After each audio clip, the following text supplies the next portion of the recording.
The storm desk. Read the storm, book the roofs. A worker slips at the eave.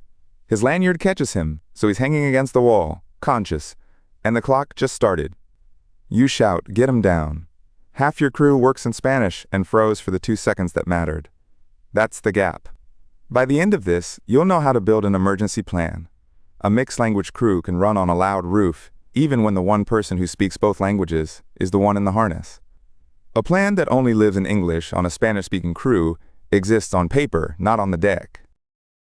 Start with the rule, because the job site folklore is wrong. OSHA does not require your emergency system to be in English, it requires it to work. The standing interpretation is plain. If workers get job instructions in another language, their safety training has to be in a language and vocabulary they can understand. So a crew that reliably runs in Spanish, plus hand signals, plus a horn, is compliant. A crew with a nice English binder it can't act on is not. The obligation is reliable communication. Know what the written plan owes you. The construction standard, 29 CFR 1926.35, names the parts, escape routes and assignments. A way to account for everyone after evacuation. Rescue and medical duties. How to report a fire. And contacts for questions. It wants an alarm and enough trained people to run an orderly evacuation. 10 or fewer employees, you can deliver it out loud. But every part still has to be real, and the list never says English. Protocol 1. Build one shared command set, short enough to remember while a coworker is bleeding. A 2-page glossary is useless. Nobody recalls page 2 in an emergency. Keep it to words a worker must act on in the first 10 seconds. Stop is alto. Get down is abajo. Evacuate is evacuar. Help is ayuda. Fire is fuego. Lightning is rayo. Man down is hombre herido. And the most underrated one, clear, listo, did you hear me? A command without confirmation is a guess. Now give every command 3 parts: command, location, action. The word stop tells a worker to freeze, but not where or what next. Stop, north slope, move to the ladder. Man down, back valley, bring the kit. Ban the vague stuff. Be careful, watch it. Over there, those are noise that point nowhere when you're out of sight on another slope. Print the set on a pocket card, post it at the ladder, and say it out loud. Protocol 2. Assign emergency roles before anyone climbs.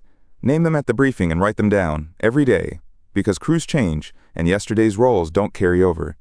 Emergency lead calls the stop. The bilingual communicator repeats and confirms every command. A 911 caller. An access guide who walks responders in from the street. A headcount lead. A first aid responder. And a weather watch. On a 3-person crew, 1 person holds several, fine. Leaving it to memory is not. Here's the design choice that saves the day. Don't let the bilingual communicator be your only safety system. If the whole plan only works when that one person is present, you didn't build redundancy.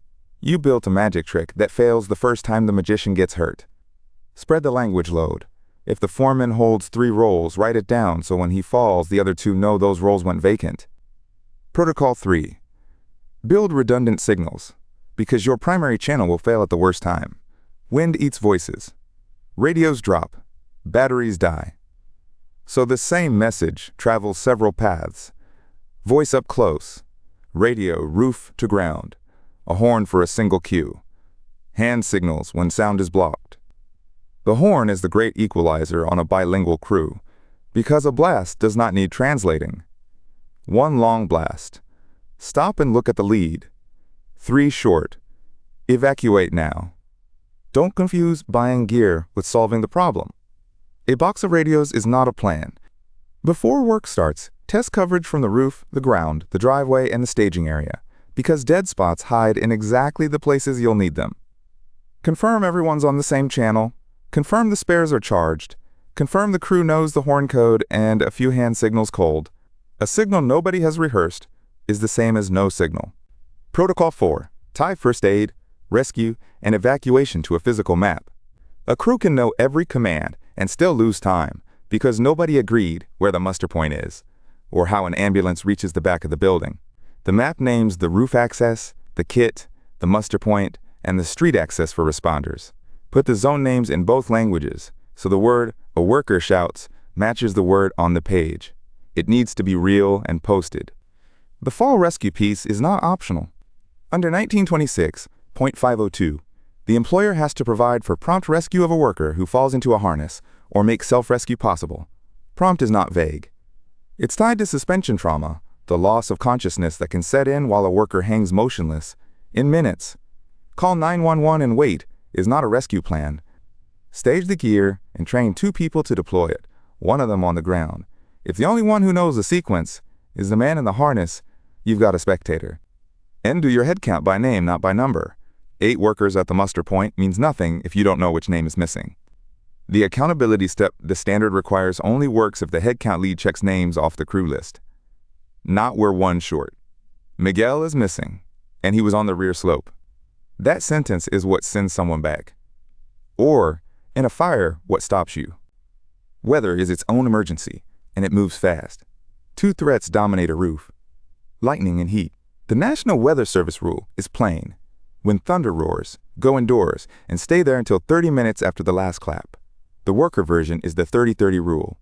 Stop when flash to thunder is 30 seconds or less, and don't resume for 30 minutes. Post the trigger in both languages, and name who decides it's safe to climb back up. Heat is the other crew-wide threat, and the rules are in flux. OSHA proposed a heat illness prevention standard with an initial trigger near a heat index of 80 degrees and a high heat trigger near 90. As of mid-2026, that rule has stalled. No firm date, so don't assume it's law. What is live is OSHA's Heat National Emphasis Program, renewed in April 2026 for 5 years, so inspections are still active. The playbook doesn't care which way it lands: water, rest, shade, and acclimatization, with new workers ramped slowly, and the warning signs trained in both languages. Protocol 5 makes the other 4 real. Drill it short and write down that you did. 5 minutes at the start of a shift builds what you actually need: automatic reaction, not perfect recall. Rotate which language goes first. If every drill opens in English and Spanish comes second, your Spanish-speaking workers learn, without anyone meaning to teach it, that they're a step behind. Then log the drill the same day, because memory fades by lunch. Here's where job system fits and where it doesn't. Drill logs, the emergency map, role assignments, incident notes, those belong attached to the actual address, not scattered across a foreman's text thread. A tool like Roof Predict keeps property notes, photos, and crew tasks tied to the right job, so the map and the record are there when an inspector or a bad day asks. It doesn't run your safety program, train your crew, or replace OSHA compliance. It keeps the paper from disappearing. Close the loop. A bilingual protocol is not a translation project. It's a field operating system, made of commands, roles, signals, a map, drills, and records. The day it matters, the crew won't be reading. They'll be reacting to what they know cold.